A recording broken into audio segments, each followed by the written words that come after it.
Oh, selamat pagi. Nama saya Winnie Chu. Hari ini saya ingin berkongsi dengan anda tentang satu makanan terbaik untuk masa depan, iaitu Atkins Spirulina. Jadi ini adalah satu buku panduan yang lengkap tentang Atkins Spirulina yang kita boleh gunakan untuk membuat perkongsian dengan kawan-kawan dan juga keluarga kita. Jadi bila kita tengok buku ini menggambarkan bahawa badan kita ini memerlukan nutrien. Dan di dalam sini pada muka surat pertama sahaja dia sudah ada mengatakan bahawa kesihatan merupakan rahmat hidup yang paling agung. Jadi hari ini kita adalah doktor yang terbaik dalam dunia ini, tapi kita mesti pandai jaga badan kita. Dan ada surat khabar sini menerangkan tentang sindrom kemewahan. Hari ini kita makan terlebih makan, bukan kurang makan. Jadi penyakit yang kita hadapi hari ini adalah sebab terlebih makan, ya. Dan sini juga makanan tidak seimbang boleh menyebabkan kencing manis. Ramai antara kita makan tapi kita makan yang tidak betul, sebab tidak pernah ada orang mengajar kita apakah makanan yang baik untuk badan kita. Sini juga mengatakan kurang vitamin, rencat pertumbuhan kanak-kanak. Hari ini ramai ibu bapa beri kepada anak-anak makanan yang sedap-sedap tapi tidak semestinya yang sehat. Baik, sini pemakanan merupakan faktor penyebab 30% ke semua kes kanser di negara barat. Dan di sini mengatakan 75% kematian setiap tahun di Amerika Syarikat adalah berkaitan ketidakseimbangan makanan, makanan yang tidak seimbang. Jadi apa yang dikatakan makanan seimbang? Hari ini kita ada makan sarapan, makan tengah hari, makan malam. Seimbang ke tidak? Belum tentu. Jadi kita tengok apa dikatakan tidak seimbang, ialah makanan kita hari kekurangan nutrien perlu dan juga cenderung kepada yang berasid. Makanan kita hari ini tinggi lemak, karbohidrat, kolesterol, gula, kalori, garam. Kalau kurang ini memang makanan tidak sedap. Tetapi makanan begini juga rendah vitamin, rendah mineral, rendah protein tumbuhan yang patutnya kita perlu lebih banyak. Ini masalah utama. Baik, mari kita tengok. Bila cakap kekurangan nutrien perlu, pakar cakap. Pakar cakap, ya, saya bukan pakar, saya hanya merujuk pakar. Pakar kata kita perlukan 46 jenis nutrien perlu. Adakah tidak semasa sarapan tadi, makan tengah hari dan makan malam? Belum tentu. Jadi pakar kata kita perlu 46 ni 100% bersumber makanan. Badan kita tak boleh buat 46 nutrien ini. Dan dia perlukan setiap hari. Jangan hari ini ada, besok tiada. Juga perlu dalam keadaan seimbang. Seimbang bila semua nutrien itu ada, barulah boleh serap. Kalau salah satu tu kurang, walaupun yang lain ada, dia juga akan terbazir. Kemudian, kita perlukan ke semua 46. Tidak boleh hari ini ada 45. Besok baru ada 40. Dia mesti semuanya hadir sekali.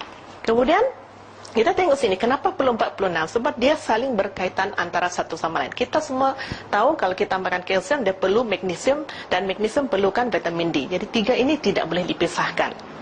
Kedua, masalah kita hari ini ialah makanan kita kebanyakannya berasid. Jadi ini ya Dr. Reitenberg mengatakan, ya, pakar kata, kita perlu 80% makanan alkali, hanya 20% berasid. Jadi makanan berasid tak payah cerita. Garanti kamu dengan saya hari-hari ada makan berasid. Apa yang berasid kita tengok, ya. Ini hari-hari kita makan kan memang sedap. Kalau kita bawa family pergi restoran pun memang cari makanan ini, memang sedap. Tapi makanan ini adalah makanan yang berasid. Kalau lama-lama kita makan, badan kita memang senang ada masalah orang kaya. Sebab ini orang kaya saya makan. Masalah darah tinggi lah, kencing manis, semua tu.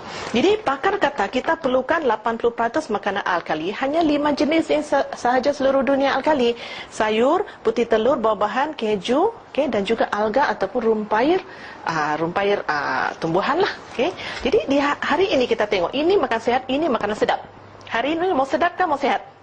Kalau boleh dua-dua lah kan. Tapi hari ini untuk sehat kita perlu lakukan sesuatu. Sebab tabiat makanan hari ini boleh menyebabkan kita ini tidak sehat. Jadi apa terjadi bila kita berterusan makanan tidak seimbang dan makan berasid? Mula-mula kita ada simptom-simptom, sebab sel badan kita sudah tidak sehat. Jadi simptom-simptom sakit kepala, sakit otot, mudah letih, gastrik, kita biasa tidak anggap ini kita sakit. Sebenarnya kita hanya separah sehat. Kadang-kadang jumpa doktor, makan ubat, okey sudah, kita anggap kita sudah sehat. Tetapi kalau keadaan ini berterusan, maka satu hari nanti kita akan mengidap penyakit kronik. Macam sinilah, mutasi sel boleh menyebabkan kanser, penyakit yang teruk lah, seperti kencing manis, darah tinggi, yang biasanya kalau kita jumpa doktor, doktor bagi ubat hanya untuk menutup simptom. Dia tidak akan merawat kita dari akar umbi. Jadi untuk mencegah hari ini, apa yang kita boleh buat? Kita perlulah makan seimbang. Jadi kita ada pilihan pertama, senang saja, pergi pasar, beli sayur lah, buah-buahan semua, kalau boleh warna-warni semua ini, dan makan mentah. So kalau kita masak, semua enzimnya, vitamin D akan rosak. Jadi bolehkah kita makan macam ni hari-hari 3 kali? Okay, kalau tidak boleh, tidak apa. Pilihan kedua, kita boleh pergi beli suplemen. Kalau 46 nutrien, beli 46 botol. Okay. Kalau anda boleh telan semua ni setiap hari, masih lagi okey. Tapi kosnya mungkin kita tidak mampulah, kan? Jadi pilihan ketiga paling senang, makanlah Allicin Spirulina 5 biji pagi, 5 biji petang. Sebab Allicin Spirulina ini dia mengandungi semua 46 nutrien yang kita perlu. Dia juga 100% alkali dan dia 100% semula jadi. Yang ini belum tentu lagi garanti dia semula jadi. Yang ini mungkin juga dia banyak racun kimia, baja serangga. Jadi ini pilihan yang paling baik. Jadi Allicin Spirulina hari ini bukanlah satu benda yang baru. Dia sebenarnya ialah satu rumpair Tasikmasin yang sudah berusia 350 juta tahun. Mungkin lebih tua daripada dinosaur lah. Dinosaur sudah hilang. Ini alga, dia panggil Spirulina, masih ada sampai hari ini. Dan digunakan oleh banyak negara di seluruh dunia. Banyak pengiktirafan oleh pakar-pakar di seluruh dunia. Dan inilah dia. Dan paling penting juga Allicin Spirulina ini adalah organik. Organik. Ada orang cakap apa tu organik? Organik artinya proses daripada kajian sampai penanaman semua tidak menggunakan bahan kimia dan racun serangga. Dan kemudian dia menggalakkan kesihatan dan pemulihan, juga dia ada pengiktirafan antarabangsa. Jadi bila kita amalkan untuk whole family, seluruh keluarga kita mengamalkan Spirulina, dia berikan kita 46 jenis nutrien. Ada 100% alkali, dia juga ada 4 pigmen semula jadi untuk anti kanser. Kita hari ini tahu kalau wanita, setiap 3 wanita seorang risiko kanser payudara, kanser rahim. Kalau lelaki, kanser paru-paru dan juga kanser prostat. Jadi kita mesti mencegah. Jadi 4 pigmen iaitu beta karotin, klorofil, xanthophyll, ficus-cyanide untuk mencegah kanser. Kemudian dia juga mengandungi 20 jenis mineral. Ada kalsium, kalium, magnesium, fosforus, besi, kopro, banyak.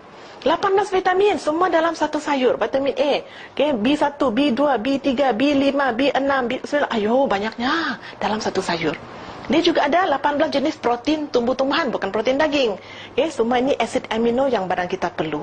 Dia juga ada karbohidrat untuk bagi kita tenaga. Jadi kalau sesiapa bulan puasa takut letih, makan Allicin Spirulina. Juga dia ada lemak. Lemak ini ya lemak yang sehat. Badan kita perlukan lemak. Jadi ini lemak sehat. Jadi 5 nutrien utama, 4 pigmen semula jadi, 100% alkali. 5, 4, 1. Itulah dia Allicin Spirulina. Dan ini semua kajian, dan ini menunjukkan perbandingan dengan vitamin-vitamin yang perlu. Nah, coba kita tengok beta karotin sahaja. Beta karotin dalam Spirulina adalah 25 kali lebih tinggi daripada lobak.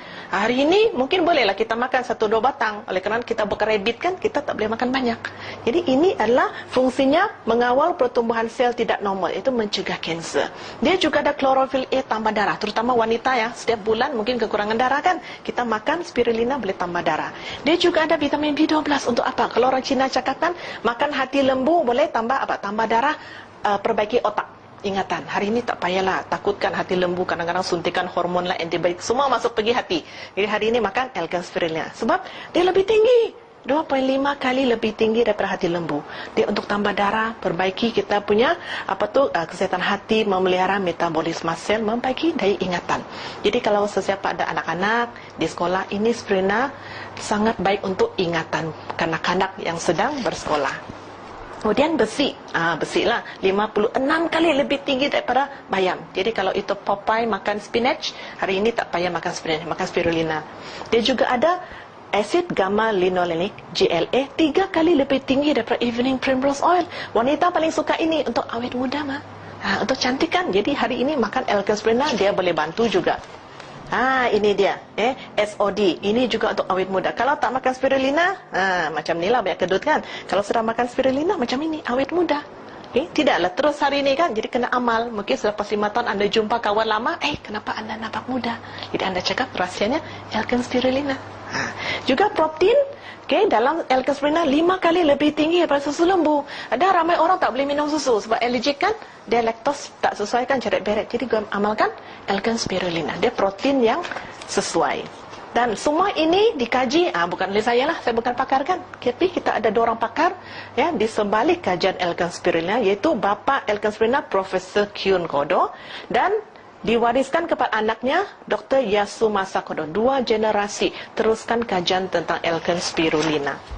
Dan ini adalah pengiktirafan organik. Siapa cakap, saya pun boleh klaim, saya punya produk ini organik. Tapi jangan percaya kalau cakap saja. Kita tengok pengiktirafan sijil. Ini adalah pengiktirafan sijil organik oleh COAA.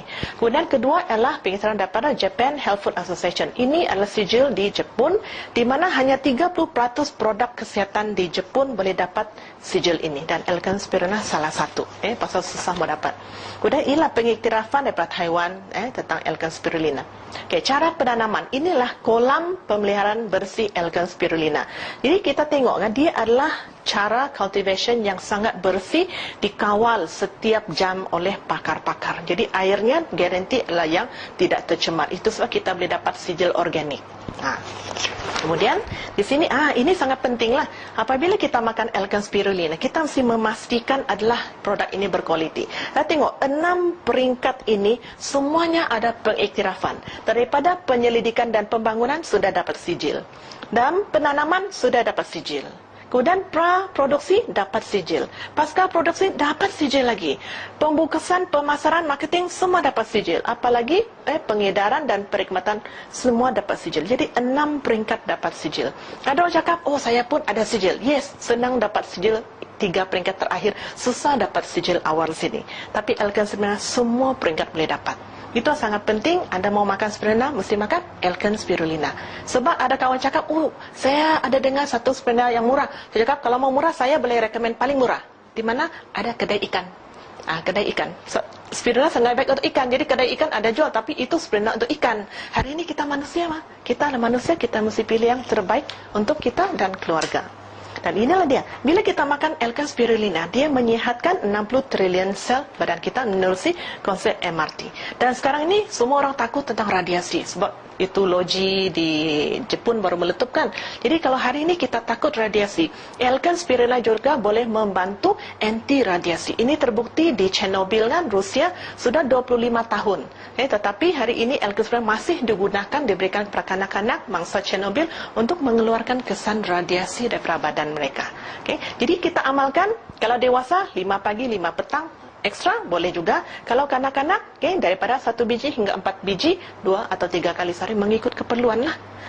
Jadi ini akan memberikan khasiat kepada 60 triliun sel badan kita setiap hari. Jadi kebaikan spirulina ini memang sangat banyak.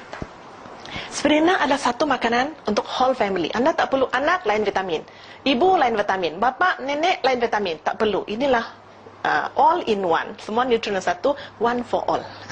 Jadi di anti kelesauan. Kalau kita penat, makan ekstra spirulina. Menyehatkan otak, DHA, asid nukleik otak kita dia boleh bantu. Jadi untuk budak-budak belajar dewasa yang ambil PJJ itu belajar, ambil L-Caspirulina. Anti penuaan, awet muda. Apalagi memulihkan anemia, siapa kurang darah, ramai ibu mengandung kurang darah, amalkan L-Caspirulina. Apalagi dia juga memulihkan malnutrisi, kekurangan nutrien. Ada orang budak-budak kurus kan, makan spirulina.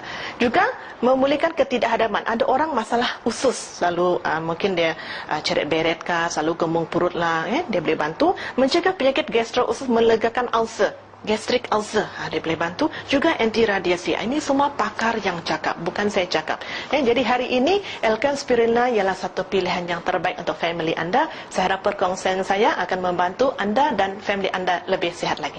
Sekian, terima kasih.